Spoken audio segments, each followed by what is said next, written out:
Bienvenue à la leçon, la correction gamma. Nous commencerons dans cette leçon par présenter un système de formation d'images. Nous continuons en présentant la nécessité de la correction gamma. Nous poursuivons par les techniques de correction gamma avant de passer à un exemple visuel. Nous savons qu'une bonne image doit être bien contrastée et bien illuminée. Le contraste permet à l'œil humain de bien discerner les détails de l'image.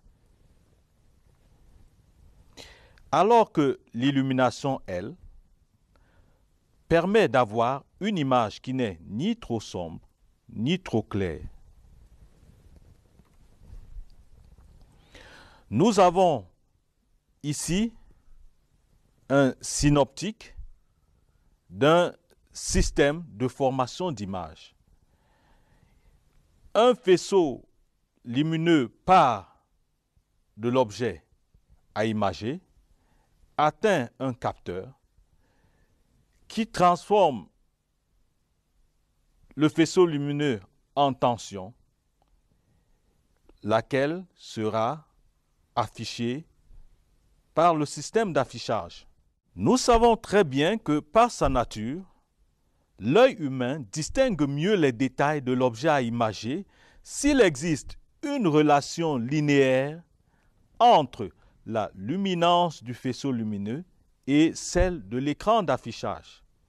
Une relation linéaire, c'est une relation telle que représentée sur ce schéma où on a en ordonnée la luminance du faisceau et en abscisse la luminance à l'écran. Malheureusement, dans plusieurs cas, ce n'est pas une relation linéaire qu'on a. Regardons de plus près le mécanisme de la déformation gamma. Le capteur, bien souvent, fournit une relation linéaire entre la luminance du faisceau et la tension générée. Donc, une relation linéaire de ce type. Mais le système d'affichage, lui, fournit plus souvent une relation non linéaire entre la luminance de l'écran et la tension reçue. Et cette relation non linéaire est souvent de cette forme-ci. En mettant les deux phénomènes bout à bout, on aboutit finalement à une relation non linéaire entre la luminance du faisceau et la luminance à l'écran. Ceci n'est pas bon pour la perception visuelle parce que voici le genre de relation qu'on obtient entre les deux luminances. Il faut corriger cela et c'est bien ce qu'on appelle la correction gamma. Évoquons l'expression mathématique et les effets de la correction gamma. Si on a une luminance initiale Li et une luminance finale LF, gamma étant le facteur de déformation, entre la luminance finale et la luminance initiale, existe une relation LF est égal à Li à la puissance gamma. Signalons à ce niveau que la valeur de gamma dépend du système d'affichage. Comment est-ce que la déformation gamma se manifeste sur des images? Le premier effet, c'est un assombrissement de l'image. Et le second effet, qui en fait une conséquence, c'est que le contraste est atténué dans l'image. On n'a pas un bon contraste dans l'image. De quoi s'agit-il lorsqu'on parle de la correction gamma? C'est un procédé qui permet simplement de compenser dans le système de formation de l'image les effets non désirés que nous avons évoquées un peu plus tôt. La courbe inverse gamma va donc être appliquée aux images et aura pour conséquence d'éclaircir et étaler la gamme tonale de façon à produire une image plus ou moins visuellement linéaire. La correction se fait par l'équation mathématique suivante. Si LC est la luminance corrigée et LI la luminance initiale et gamma le facteur de correction, eh bien, LC est égal à Li à la puissance 1 sur gamma.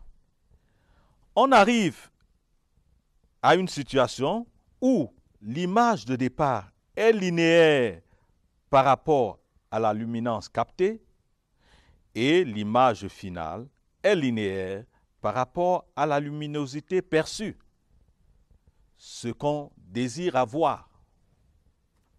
Comment est-ce qu'on arrive à réaliser une correction gamma? On part du fait qu'on connaît le facteur gamma et on réalise la correction avant l'affichage de l'image. Comment est-ce que ça se passe concrètement?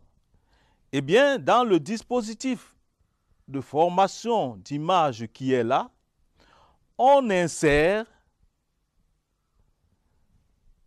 un correcteur en sorte qu'entre le capteur et l'affichage, il y ait une correction. La fonction de transfert du correcteur est de forme concave et si on a là la sortie et ici l'entrée, eh bien, la fonction de transfert est de cette forme.